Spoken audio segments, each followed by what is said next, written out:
Hey guys, tonight we're starting a new little journey, so go ahead and dim the lights, maybe put your phone on silent. Unless you're one of those people who somehow needs the anxiety of constant notifications to fall asleep. Either way, settle in, because tonight we're floating back about 800 years or so, to a place that was probably cold, definitely damp, and filled with more creaking wood than you'd ever want to hear at 2 in the morning. Knights weren't always the ones actually walking the walls. Shocking, I know. A lot of the time, it was squires, men-at-arms, or just unlucky peasants conscripted for guard duty.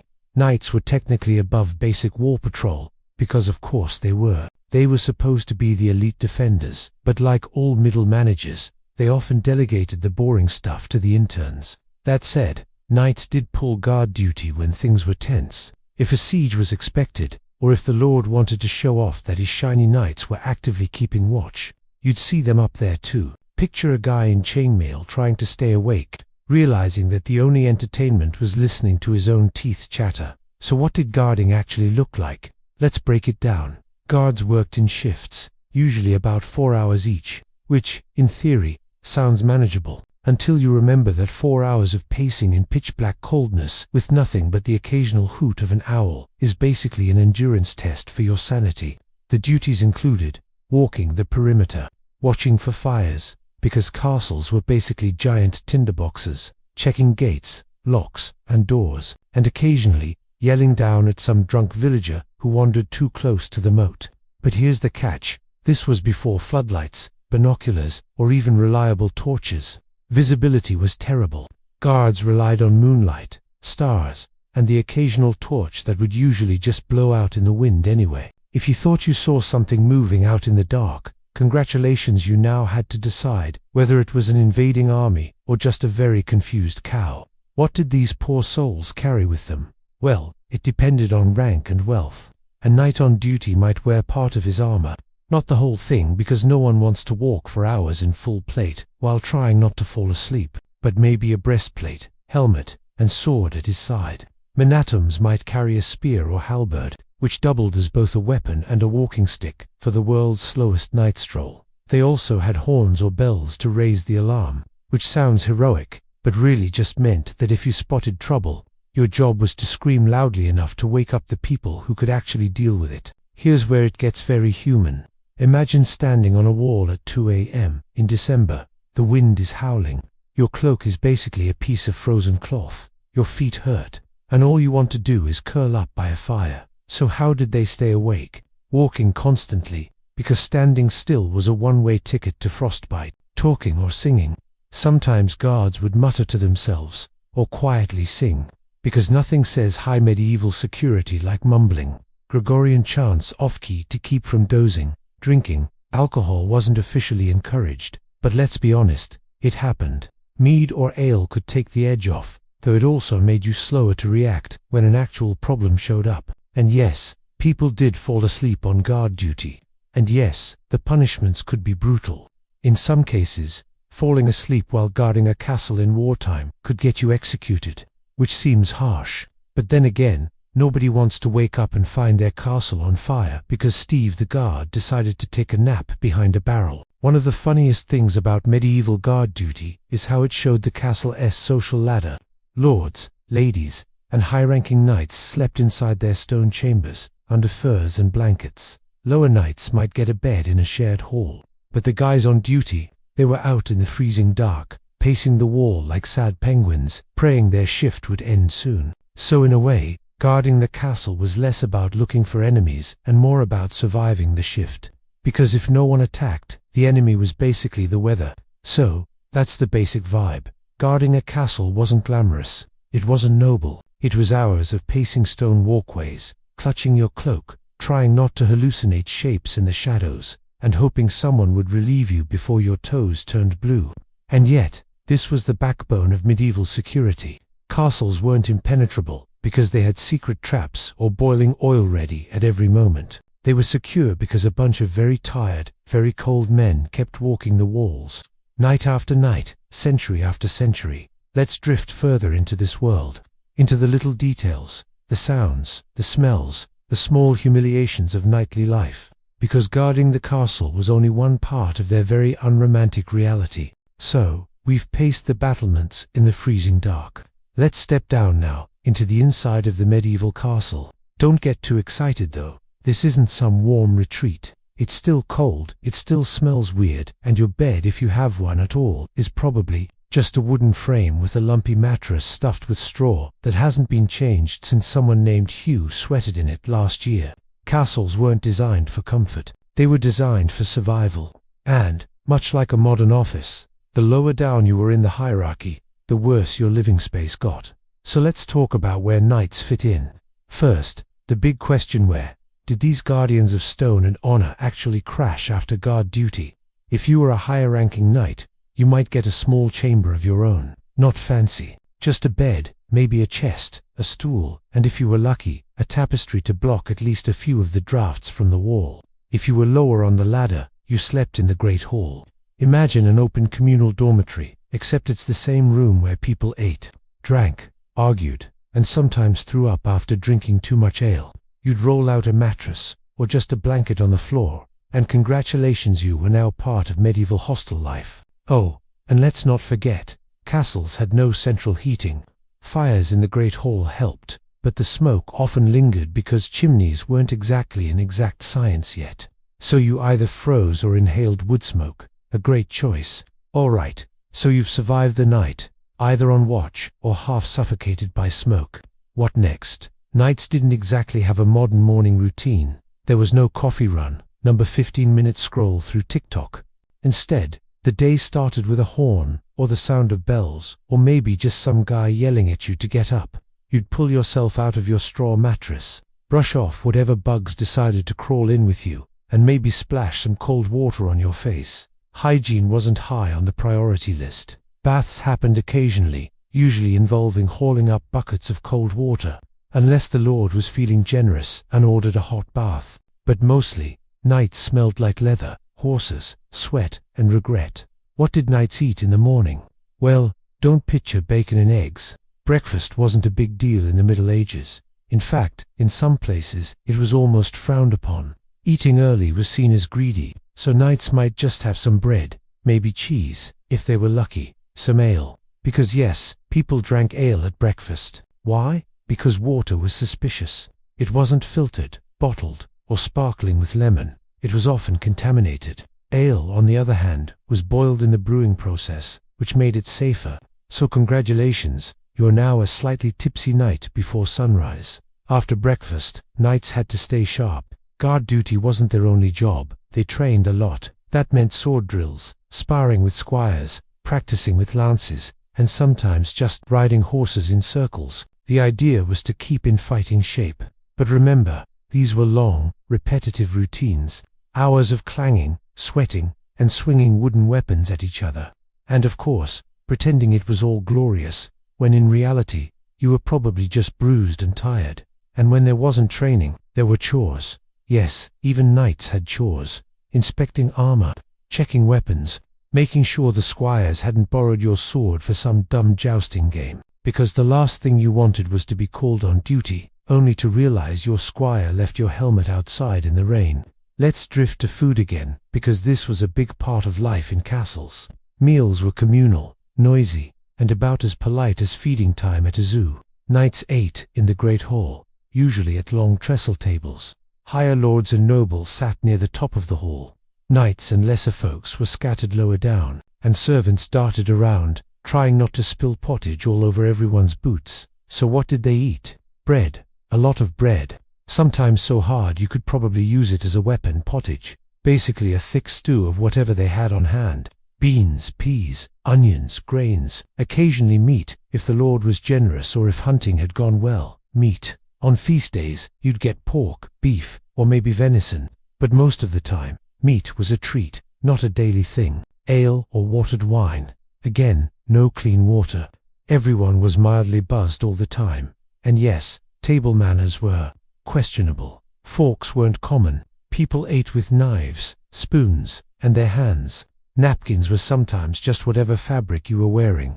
And dogs were often running around the hall, begging or stealing scraps. So, imagine you're a knight, trying to keep your dignity. while a hound steals half your dinner from under the table. Now, how did this tie back into guarding the castle? Simple. Guarding wasn't just about the night shift. During the day, knights also monitored gates, supervised squires, or kept watch during events. If visitors arrived, knights were posted at the gate. If the lord went hunting, knights often went along, partly for sport, partly for protection. If a feast was happening, knights kept an eye on things to make sure nobody got too rowdy and stabbed someone with a chicken bone. So guard duty was both glamorous, standing around in armor, looking intimidating, and very boring. Most of the time, nothing happened, which is probably why knights leaned so hard on drinking, dice games, and hunting. Anything to break up the monotony of endless waiting. Life inside a castle wasn't all grim duty. People got bored, even knights. So what did they do for fun? Gambling, dice, cards, and betting on anything from jousts to how long before the cook burns the stew again. Music, minstrels, and jesters provided entertainment. Not always good entertainment, but better than silence. Tournaments. Knights lived for tournaments, when they could show off, beat each other senseless, and maybe win some money or glory. Hunting, a knightly favorite. It was dangerous, showed skill, and conveniently ended with food. But even in their downtime, knights were basically always on call, because at any moment, the lord could decide someone needed to go ride out, defend a road, or sit in the cold on the wall again. So, daily life for a knight inside a castle was an endless loop of sleeping badly, eating heavily, training constantly, and guarding either the walls, the lord, or their own dignity. It wasn't glamorous, it wasn't exciting most of the time, it was duty. Long stretches of boredom, punctuated by occasional bursts of activity, and honestly, that's probably why when knights finally did get into real battles, they went a little wild. Months of pacing walls, eating stew, and arguing over dice probably made any actual action feel like a twisted kind of relief. Let's float now into something darker, because guarding castles wasn't just about swords and pacing. It was also about politics, about lords who didn't trust their knights, about betrayals from inside the walls, and about how sometimes the greatest danger wasn't out there in the night, but sitting at the lord's own dinner table. So, we've got knights pacing the walls, squires tripping over themselves, and everyone vaguely buzzed on ale. On paper, that sounds like a secure fortress. But the funny, or not so funny, truth about medieval castles is that danger didn't always come marching with banners and siege engines. Sometimes it was much sneakier. Sometimes it was already inside. And here's the uncomfortable truth about knights. They weren't always paragons of loyalty and virtue. They swore oaths, yes. They pledged service to their lords, yes. But oaths in medieval Europe had the shelf life of a loaf of bread. A knight's loyalty could wobble faster than a candle in a drafty hall. Imagine you're a medieval lord. You've built this massive stone box to keep yourself safe. You've filled it with guards. But here's the problem. Those guards are people. People who have grudges, debts, family loyalties elsewhere, or just questionable judgment. Knights might be loyal to you today, but tomorrow, if someone offers them more land, more silver, or a better marriage alliance, suddenly your personal protector is considering whether switching sides might be worth it. And let's be real, there was a lot of switching sides. Medieval politics was basically one big medieval group chat full of backstabbing, unread messages, and constant arguments about who was technically in charge. There are countless little stories of castles falling not because of armies, but because someone on the inside decided to open the gate. Take the Norman conquest. William the Conqueror didn't always smash his way into fortresses. Sometimes he got in because someone inside thought, you know what, I'd rather be on the winning team. And suddenly, the gates creaked open in the middle of the night. Or look at the endless English baronial revolts. Castles like Rochester or Kenilworth weren't just sieged from the outside.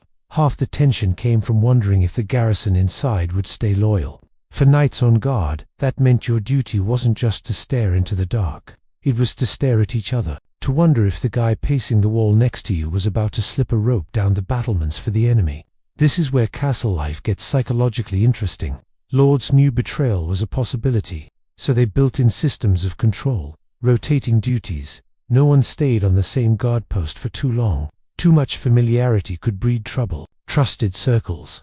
The lord usually had a small handful of knights he trusted most, often relatives or childhood companions. Everyone else kept at arm's length, watching the watchers. Yes, there were guards to guard the guards, layers of oversight, because nothing says comfortable living like knowing your boss assumes you'll stab him in the back at any moment. For knights, this meant existing in a constant low-level fog of suspicion. You were guarding the castle, sure, but you were also, in a sense, being guarded yourself. And nowhere was this paranoia more obvious than at meals.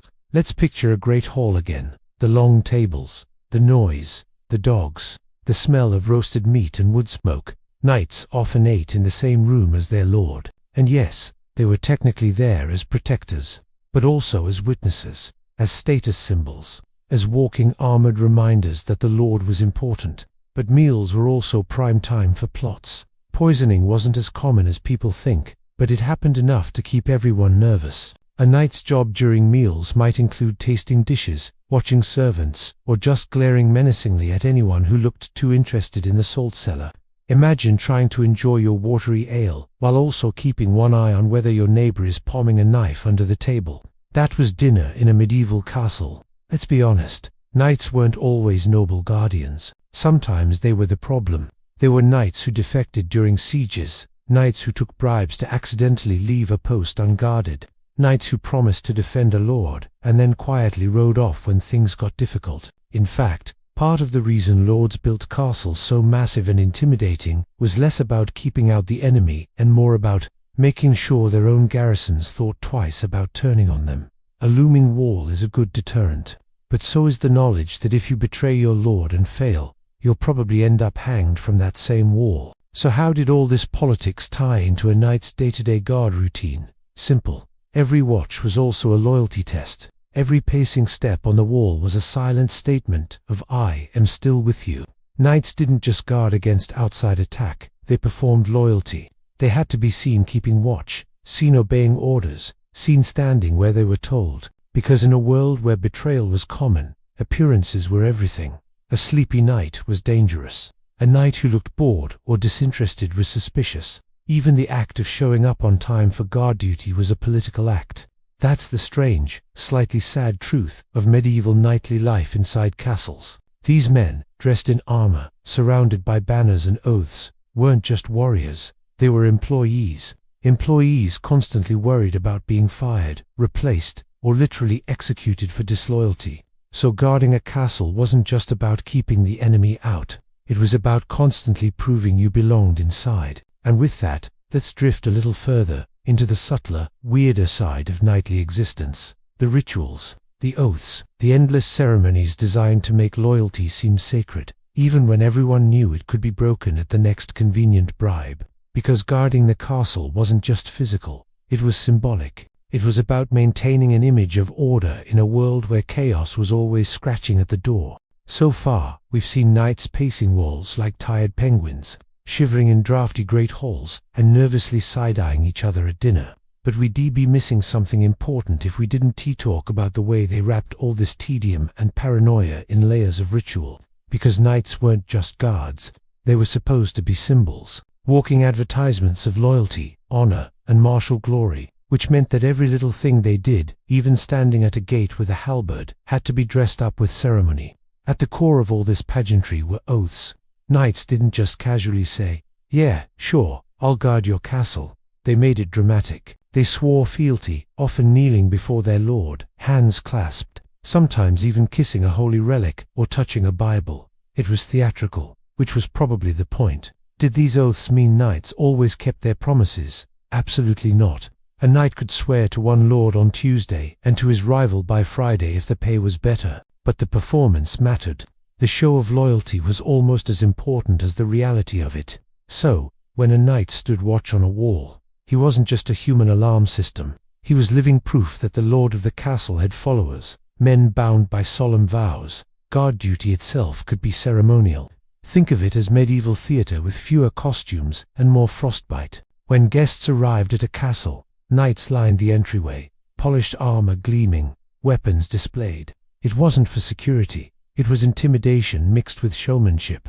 At banquets, knights might stand at the edges of the hall, not eating, just looking important.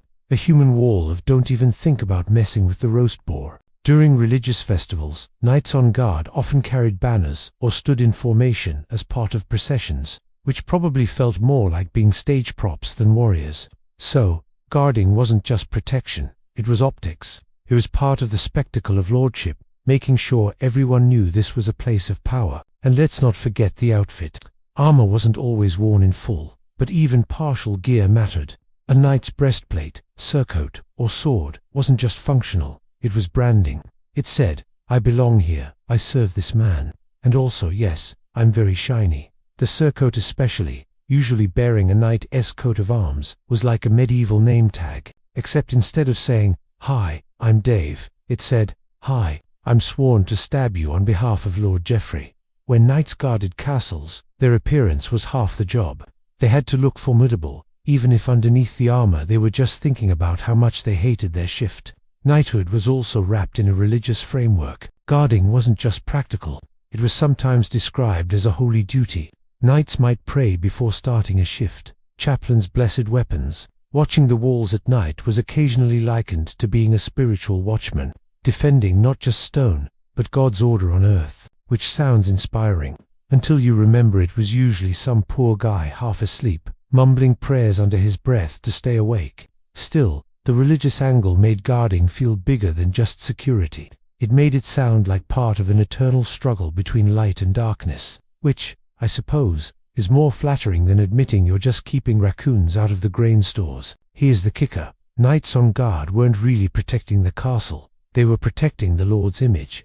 Castles were status symbols as much as fortresses. A well-guarded castle wasn't just safe, it sent a message: this lord is powerful, this lord has loyal followers, this lord is not to be messed with. So when knights guarded the walls, or stood stiffly in the hall, they weren't just preventing attack, they were living decorations, part of the architectural design of power. The castle wasn't complete without them, and here's where it gets almost funny. The rituals, the banners, the oaths, the gleaming armor, all of that made guarding look like the height of knightly honor. But the reality, most of it was still just standing around in the cold, waiting for something to happen. That's the contrast that defined knightly life. The outward show of glory, covering up the inward reality of monotony.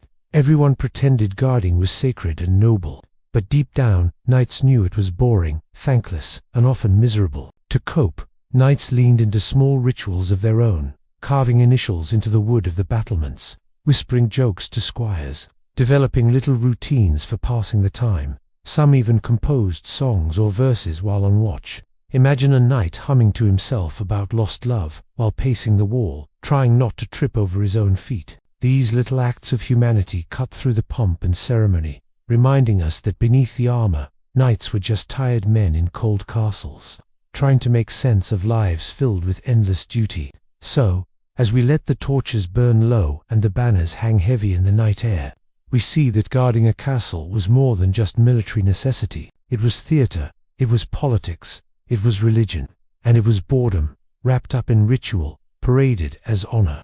And with that, let's float further into what happened when the rituals collapsed, when a castle was actually attacked, and knights had to shift from ceremonial guardians to real defenders. Because all the oaths and pageantry in the world meant nothing when the battering ram hit the gate. So far, knights have been performing their routines, pacing, looking intimidating, swearing oaths, pretending to enjoy cold bread and watery ale. But all of that was practice for the nightmare scenario, a real siege. Because when the enemy finally marched up with banners flying and siege engines creaking, guard duty went from boring to unbearable. Suddenly, all the ceremony and ritual evaporated, and knights had to face the reason castles existed in the first place, holding out while everyone outside tried to break in. Here's the first misconception to clear up. Sieges weren't usually dramatic, fiery events full of constant action. They were long, very long, sometimes lasting weeks, sometimes months. So what did knights do during those endless days? Pretty much the same thing they always did: guard the walls. Only now, they had to do it while arrows occasionally zipped past their heads, or while a massive trebuchet in the distance lobbed a rock the size of a cow directly at the walls. Standing on guard in a siege meant staring out at a camp of enemies who were, annoyingly, probably more comfortable than you were. They had tents, cooking fires, and maybe even musicians. You had smoke-choked halls, dwindling food, and the stress of knowing that at any moment, someone might call out, "They're moving the ladders." One of the worst parts of a siege was the slow, grinding reality of food shortages. Castles stored supplies, of course, grain, salted meat, ale, wine, dried beans, but no storage lasted forever. And once the enemy camped outside, no fresh supplies came in. Knights were supposed to be elite warriors, but during a long siege, they ate the same grim rations as everyone else. Hard bread, pottage so thin it was basically flavored water. Meat, if there was any, went first to the lord and his family. By the later stages of a siege, knights might be gnawing on whatever they could find: rats, dogs, even boiled leather, if chroniclers are to be believed. So imagine being on guard duty while your stomach growls, you're dizzy from hunger, and you're supposed to look intimidating to the enemy. Not exactly the shining image of knightly honor. Sieges were noisy, the sound of hammers building siege engines, the crash of rocks against walls, arrows clattering, shouted taunts from the besieging army, maybe even a few songs or drums designed to break your morale. For a knight on watch, the constant background noise was exhausting. You were always alert, always tense, and unlike a battle, where things ended in a day or two, sieges dragged on for weeks. Imagine trying to sleep in a castle that shook every time a boulder slammed into the walls. Let's pause for a moment to address the big myth: boiling oil. Movies love to show defenders dumping cauldrons of boiling oil on attackers. It looks dramatic, it makes for a good scene, but in reality, oil was expensive. No lord was about to waste barrels of the stuff pouring it on random soldiers. What they actually used was boiling water, heated sand, or quicklime, basically powdered chalk that burned skin and eyes, which is still miserable, just less glamorous. So if you were a knight stationed above the gate, your job might involve holding a pot of boiling sludge, ready to dump it on someone climbing a ladder. Not exactly the stuff of epic poetry. And then there was the psychological side. Every time you stood on the wall, you knew someone down below was staring back at you. Maybe it was a fellow knight on the other side, someone you'd jousted with at a tournament last year. Now he was trying to starve you out. You'd also hear rumors, whispers about whether relief was coming, whispers about whether the lord was negotiating surrender, whispers that someone inside the castle was thinking about opening the gates. For a knight, guard duty during a siege wasn't just about keeping enemies out. It was about keeping your own fear under control, because panic spread fast in a besieged castle.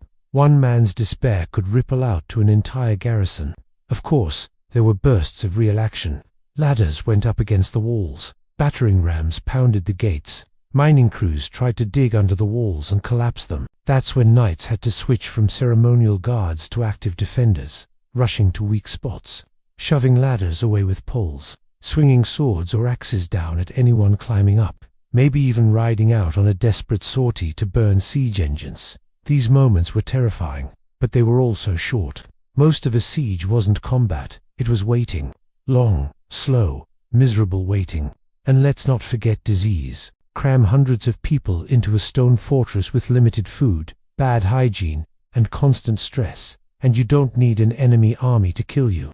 Dysentery, fevers, infections, all of these tore through besieged castles. Knights were not immune. Their armor didn't protect them from stomach bugs. So guarding a castle during a siege wasn't just about facing arrows and ladders. It was about walking the battlements, while trying not to think about the fact that half the people in the hall below you were already coughing their lungs out. Here's where the irony hits hardest.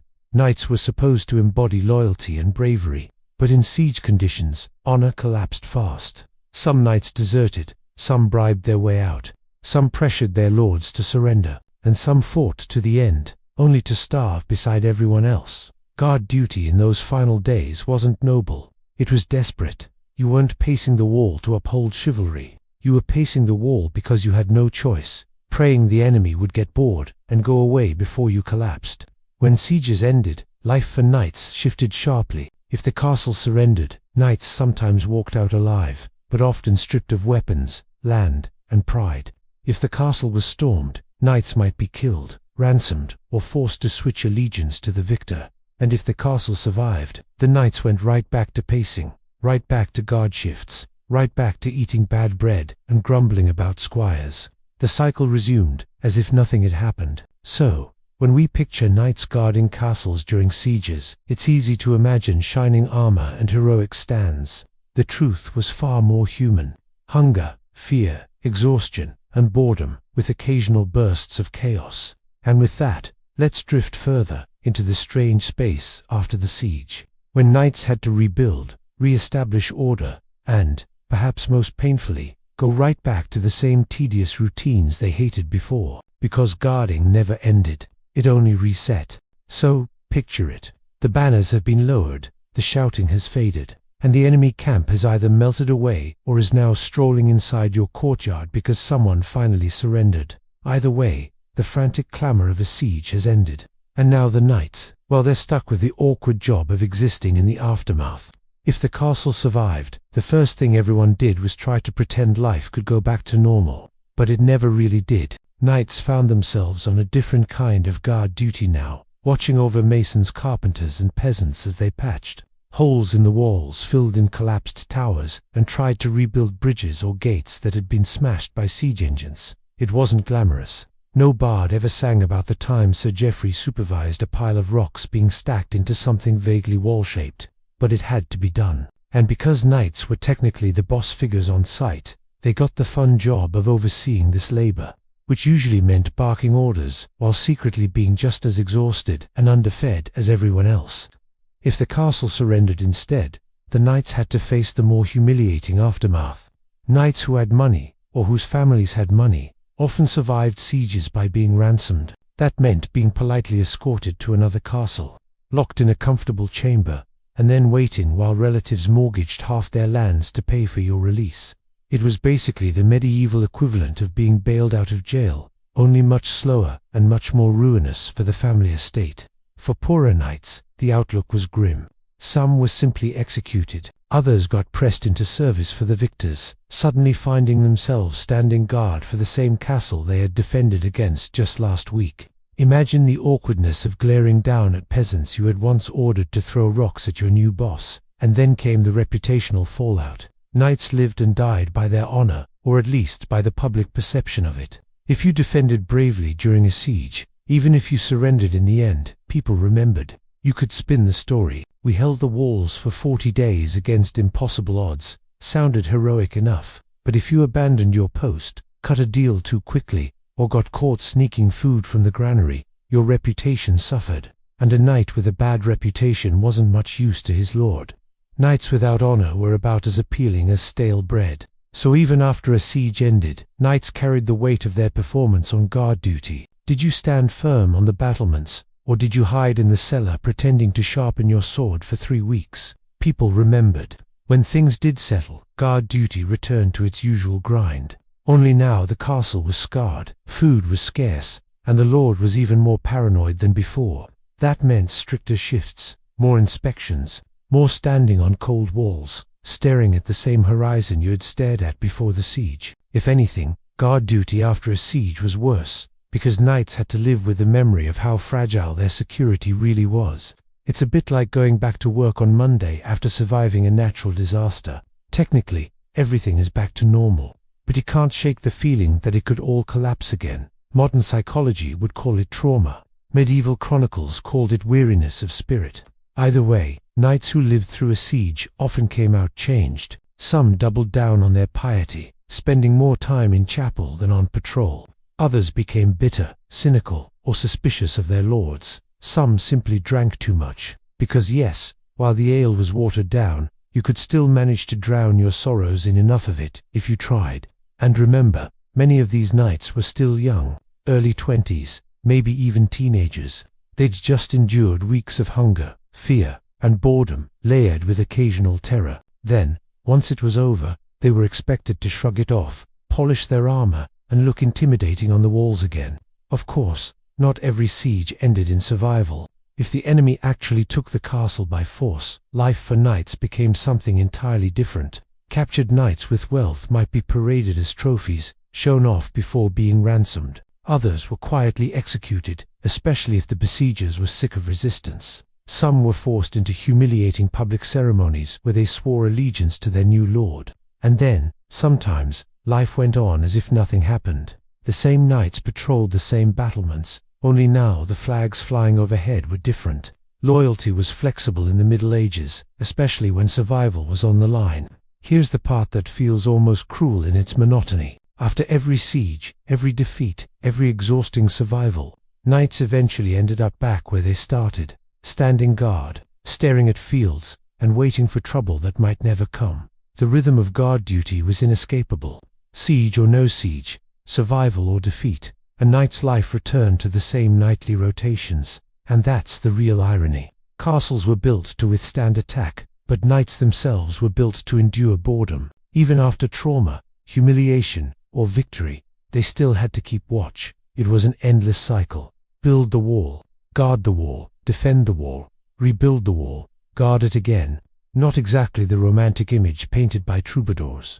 So, in the end, guarding a medieval castle wasn't about one glorious moment of knightly bravery. It was about repetition, about living in the shadow of stone walls, carrying the memory of past sieges, and pretending every watch was just another ordinary night. And with that, we can drift into one last thought: what guarding really meant for knighthood. Because in the grand scheme, standing on those battlements didn't just protect castles, it shaped the entire culture of what it meant to be a knight. So far, we've walked with knights through the routine of guard duty, the hunger of sieges, and the awkward aftermaths. But the question hanging in the candlelit air is this: what did all that watching and waiting actually mean in the long run? Because when you peel back the layers of myth, knighthood wasn't just about shining armor and gallant charges. It was about showing up, night after night, and proving your loyalty by standing still in the cold. Castles weren't just military strongholds, they were symbols.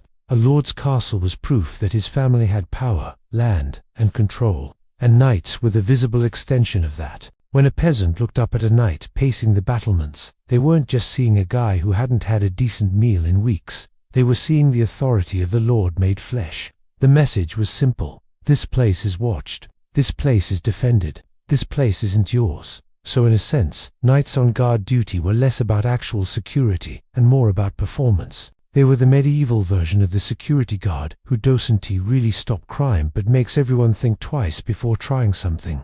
For knights themselves, guard duty was also a loyalty test. Any mercenary could fight in battle, but only a true vassal would endure the endless boredom of watching walls at midnight, shivering under chainmail, obeying orders that made no sense. Guarding proved that a knight wasn't just in it for the loot. He was in it for the relationship with his lord, or at least for the land and privileges tied to it. Of course, whether knights actually felt loyal during those long hours is another question. Many probably spent half their watch fantasizing about riding off to warmer, but, in practice, the act of guarding reinforced the social bond between lord and knight. Still, this endless cycle had a cost. Knights who spent years tied to castles became weary, cynical, or simply less effective. Guard duty didn't produce legends. It produced tired men who were more skilled at pacing walls than leading glorious cavalry charges. Over time, this wore down the prestige of knighthood itself. By the late Middle Ages, the image of the knight was already fading, replaced by the rise of professional soldiers, mercenaries, and eventually gunpowder, artillery that made castles, and the men who guarded them, less relevant. The irony is almost poetic. Knights spent centuries guarding castles, only to watch castles themselves become obsolete. But here's where things get interesting. The reality of knights on guard, cold, hungry, and mostly bored, didn't stop the myths from growing. Troubadours sang about noble defenders, chronicles spoke of heroic endurance. Even the most mundane act of pacing the battlements got wrapped up in stories of honor and glory. It's a reminder that history loves to dress up drudgery as drama. Guard duty was basically medieval shift work, but give it a coat of chivalric polish, and suddenly it became part of the knightly ideal. By the Renaissance, knighthood had shifted into more of a ceremonial role. Guarding castles was left to hired soldiers. Knights, meanwhile, leaned into tournaments, courtly titles, and romantic ideals. The hard, boring labor of keeping watch slipped quietly out of their identity, and yet the memory lingered. Even today, when we picture a knight, we don't just imagine him charging into battle. We imagine him standing on a castle wall, silent and steady, a sentinel in the night. That image comes from centuries of knights doing exactly that: guarding, waiting, enduring. It wasn't glamorous, but it left an imprint on the cultural imagination. So, how did knights guard medieval castles? They did it the same way people survive all dull but necessary jobs, with routine, with complaint, with a touch of pride, and with the faint hope that maybe, just maybe, something interesting would happen. Most nights, nothing did, and that's why it worked. Castles weren't defended by glorious charges. They were defended by tired knights who stood their posts anyway. The myth was built on monotony. The glory came from boredom endured. So tonight, as you drift off, picture them up there. A knight leaning on his spear, yawning behind his visor, stamping his feet in the frost, trying not to think about how bad the bread will taste in the morning, guarding, always guarding, because that's what he was sworn to do. And with that, we close the watch. The torches flicker low, the gates stay locked, and the knight on duty continues his quiet, endless walk along the walls. So, we've traced knights through their routines, their sieges, their defeats, and their reluctant returns to monotony. But history has this funny way of making even the dullest details stick. Standing guard, the most repetitive, yawning job of all, somehow became one of the strongest images tied to knighthood. If you walk through a ruined castle today, it's never the banquet hall people first imagine. It's the walls, the towers, the places where guards once stood, watch. Why? Because guarding stuck in the collective imagination as the ultimate act of loyalty. Even when the knights themselves complained, even when they hated the boredom, outsiders saw it as devotion. The knight who endured the cold became the knight who embodied faithfulness. In a way, knights became symbols not of action, but of waiting. Waiting was the point. Medieval households loved to tell stories. By firelight, people recited the deeds of their lords, their heroes, their ancestors, and what got remembered. Not always the bloody skirmish, or the messy details of a siege. What lingered were the simpler tales. Sir Thomas kept the watch through the bitterest winter. Sir Hugh never left the gate, even when others fell asleep. Exaggerated, almost certainly. But these stories polished the dull duty into something noble. The very act of guarding became legend. Guard duty also slipped into sermons and philosophy. Priests loved to compare knights on walls to souls guarding against sin. Chroniclers used the imagery of watchmen as symbols of vigilance and divine order. It's ironic, because most actual guards probably struggled to stay awake. But metaphor doesn't need accuracy. It just needs resonance. And the idea of the faithful knight, ever watching, ever loyal, stuck. By the time gunpowder artillery made castles pointless, knights were already fading into ceremony. They became court figures, jousters, and eventually quaint relics of the past. But the memory of the last watch lingered. Literature, plays, and poems often painted knights as figures keeping a final vigil, waiting for dawn, waiting for salvation, waiting for an era that was already gone. That's the quiet irony. The duty that knights despised most became their most enduring image. Not the gallop into battle, but the lonely walk on a wall.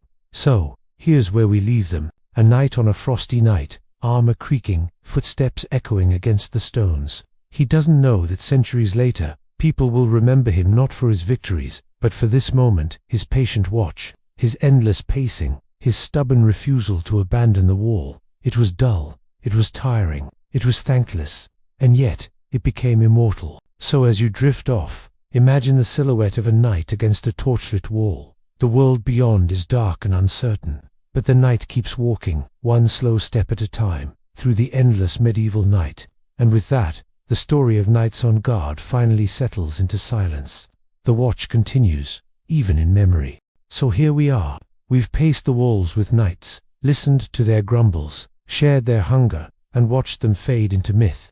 And now, at the far edge of the story, all that's left is quiet. Because that was always the real truth of guard duty. Not the noise of battle, not the banners of victory, but the silence between. The hush of torches flickering in the dark. The slow, tired footsteps echoing against the stones.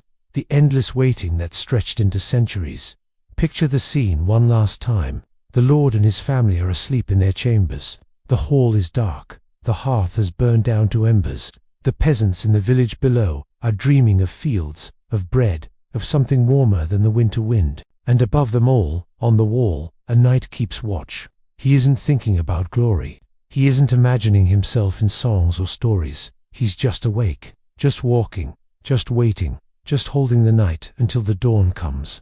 That's the legacy of knights, really. Not their jousts, not their feasts, not their elaborate codes of chivalry. Those are ornaments, trimmings, things added later. What remains, what lingers, is the slow rhythm of their watch.